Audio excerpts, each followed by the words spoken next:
ॐ शुक्लाम्बरधरं विष्णुं शशिवर्णं चतुर्भुजं प्रसन्नवदनं ध्यायेत् सर्वविघ्नोपशान्तये ज्ञानतिमिरान्धस्य ज्ञानाञ्जनशलाकया चक्षुरुन्मीलितं येन तस्मै श्रीगुरवे नमः। गुरुर्ब्रह्मा गुरुर्विष्णुर्गुरुर्देवो महेश्वरः गुरुः साक्षात् परं ब्रह्म तस्मै श्रीगुरवे नमः।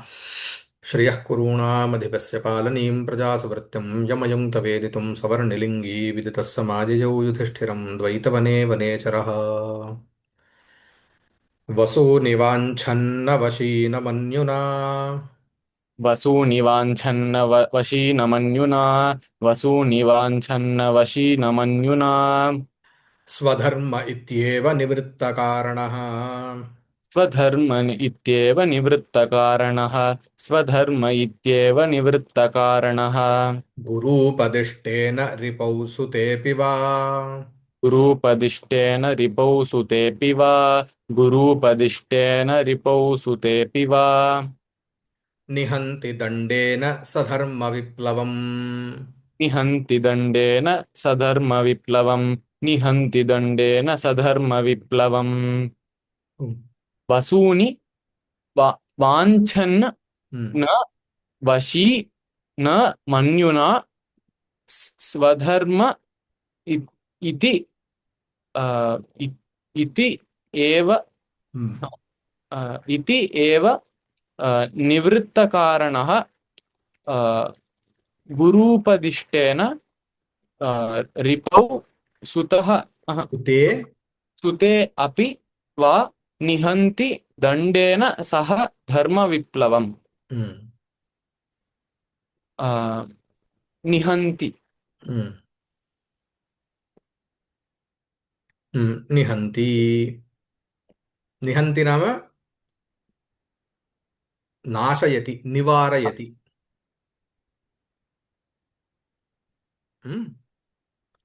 सो कः निहन्ति? कः निहन्ति सः निहन्ति हम्म, अ, अम्, सः सः कं निहन्ति हम्म, सः धर्मविप्लवं निहन्ति हम्म। अ, कस्मिन्? सः कस्मिन् अ, सुते सुते सुते अ, रिपौ अपि रिपौ अपि सुते के रिपौ अपि धर्मविप्लवं निहन्ति निहन्ति। केन? केन दण्डेन के कथं भूतेन दण्डेन? केन दण्डेन गुरूपदिष्टेन दण्डेन हम्म, जातं खलु। अनन्तरं न निहन्ति। अगेन् न निहन्ति। इति कि, क- किं कुर्वन् न निहन्ति? कः किं कः न निहन्ति? कः निवृत्तकारणः वशी न निहन्ति। वशी न निहन्ति कथं भूतः सन् न निहन्ति? वाञ्छन्। कानि वाञ्छन्? वसूनि वाञ्छ। तर्हि वशी वसूनि वाञ्छन् न निहन्ति। ह? सः एव पुनः मन्युना न निहन्ति। मन्युना न निहन्ति। तर्हि निवृत्तकारणः सन् स्वधर्मः इत्येव सः अयं भागः न स्वधर्मः इत्येव निवृत्तकारणः। This will go to the next this thing as सः द विशेषणा टु सः। So it will be like वशी वसूनि वाञ्छन् न निहन्ति मन्युना न निहन्ति निवृत्तकारणः सन् स्वधर्मः इत्येव सः गुरूपदिष्टेन दण्डेन रिपौ सुते अपि वा धर्मविप्लवं निहन्ति। वशी वसूनि वाञ्छन् न निहन्ति मन्युना न निहन्ति निवृत्तकारणः सन् स्वधर्म इत्येव सः गुरूपदिष्टेन दण्डेन रिपौ सुते अपि वा धर्मविप्लवं निहन्ति हम्म। तर्हि अत्र किमिति उच्यते इत्युक्तौ इदानीं पूर्वं किमुक्तं भेददण्डोपायाः कथं सन्ति इत्यादिकम् उक्तम्। इदानीं दण्डप्रकारः कथम् अस्ति? यतः राजा इस् काल्ड् एस् दण्डधारः, right? So he is the one who wields danda. Danda in a sense, it's not only a stick. mm, Danda even means punishment. Danda even means restraining people from doing certain things, creating some certain rules. So how is he actually delivering danda, exercising danda, the power of danda? Tarhi saha vashi adau. So vashi. So the word vashi means what? Who is having control. Control over what? His senses and even the governance. Right? Yataha, because Indriya Nigraha or Indriya Jaya is one of the key components of a king that a king should possess. So therefore, Vashi Saha Vasuni Vanchan Nanihanti. Vasuni Nama Dhanam. Vasu Nama Dhanam. mm, Okay.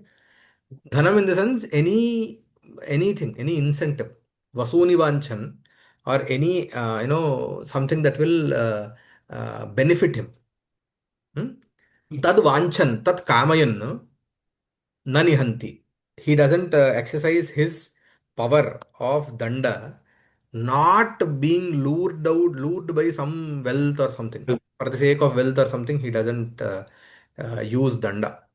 Manyunapi nanihanti. Manyu means what? Manyuhu nama kopaha. Kopenapi nanihanti. Not due to anger or angst or anything. He doesn't do that. Then how will he do? Nivritta karanaha. Karanam is what? Nivritta karanam means tatra nivritta karanam here would be as the negative sense. That is the lobha, kama, krodha, lobha, moha, mada, matsarya. All the shadripus. Right? Nivritta karana. He is rid of all these six kind of, arishad varga. Nivritta karanaha san saha swadharmaha ityeva. So, wielding power or exercising danda is his swadharma as a king. Why? Adandyan, dandayan raja, dandyamschaivaapyadandayan, ayasho mahadapnoti, narakanchaiva gacchati. So, uh, it is said that, if you punish the people who are not to be punished, and if you do not punish who have to be punished, then the person who is actually there as a king, he will go to Naraka. ah, Therefore, what does this say? That he has to punish the people who have to be punished, and he should not punish who should not be punished, and protect them also. So this is his swadharma as a king. mm, Swadharmaha ityeva saha. So therefore, how does he exercise power? Not with his will, but by Guru Upadishta Dandena. Guru Upadishtena Dandena. Why? Dharmashastram Puraskritya Pradvivakamate Sthitihi Samahitamatiः Pashyet Vyavaharan Anukramat. So, Pradvivaka is what normally Pradvivaka means advocate or people who know Dharma Shastra, who know the Vyavahara Kanda, who know Dharmashastram Puraskritya, keeping the Dharmashastra as the principle of judiciary, taking the knowledge of Dharmashastra and analyzing it from a Shastric perspective, and that too with learned people, advice from the learned people, the king has to administer his power. So the danda is not his own will, but it is being guided by the Dharma Shastra and the gurus who are well versed in Dharma Shastra, taking all their advice. Guru Upadishtena Dandena, Ripau Sutepiva. Exercising power towards enemy is natural. रिपुः इति उक्तौ तत्र क्लेशः एव नास्ति। रिपोः दण्डनं क्लेशकरं नास्ति, किन्तु सुतेऽपि वा यदि सुतः अपि सम्यक् न असमीचीनं किमपि कुर्यात्, अधर्मं किमपि कुर्यात्, धर्मविप्लवं किमपि कुर्यात्, so for him there is only two classification. Dushtaha eva shatruhu, shishtaha eva bandhuhu. So whoever does wrong, whoever wrong in the sense what from the shastric perspective, whoever does adharma is a shatru, and whoever is a shishta, that means whoever follows the the this thing of the dharma shastras and the other principles, he is his bandhu. So this is how he has to classify people, not that he is my son, he is my relative blood relation and etc. So saha ripau sutepiva nama shatrauva sute nama putreva dharma viplavam nihanti. So what is Dharma Viplava? Dharma Viplava is that effort or that action which is going against Dharma, which will result in uprooting of dharma. That is dharma viplava. So that has to be throttled at the at the beginning itself. So he is administering his power of danda on adharma, whoever does adharma, and not actually getting taken away by shadrupus or the other you know things that will lead to shadrupus. Getting rid of all those and taking the wise advice of learned people. He administered power or danda, whether it is similarly, if it was even his son, if he has done anything wrong or anything against dharma, he had administered power. So that is what he's telling here. Hmm.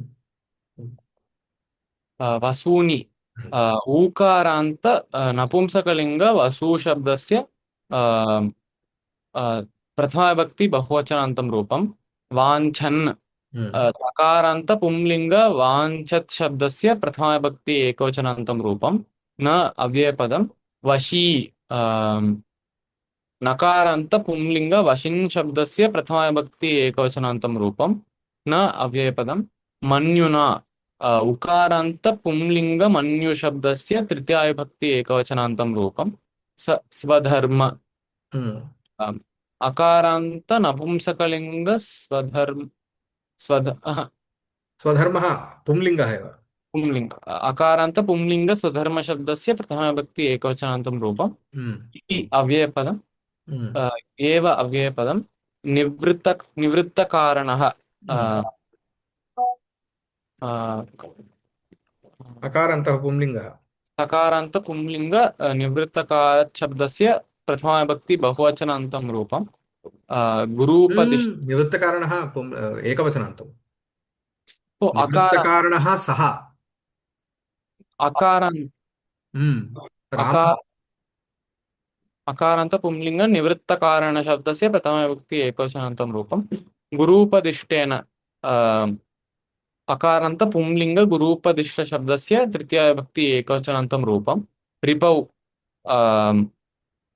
उकारान्त पुंलिङ्ग रिपुशब्दस्य सप्तमी विभक्ति एकवचनान्तं रूपं सुते अकारान्त पुंलिङ्ग सुतशब्दस्य सप्तमी विभक्ति एकवचनान्तं रूपम् अपि वा अव्ययपदं निहन्ति नी इत्युपसर्गपूर्वक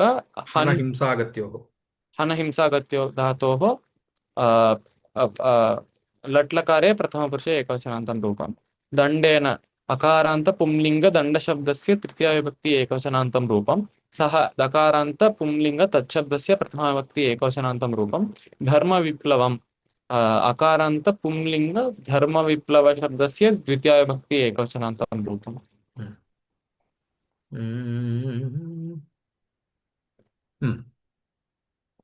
स्वस्य धर्मः स्वधर्मः निवृत्तं कारणम् अथवा निवृत्तानि कारणानि यस्मात् सः निवृत्तकारणः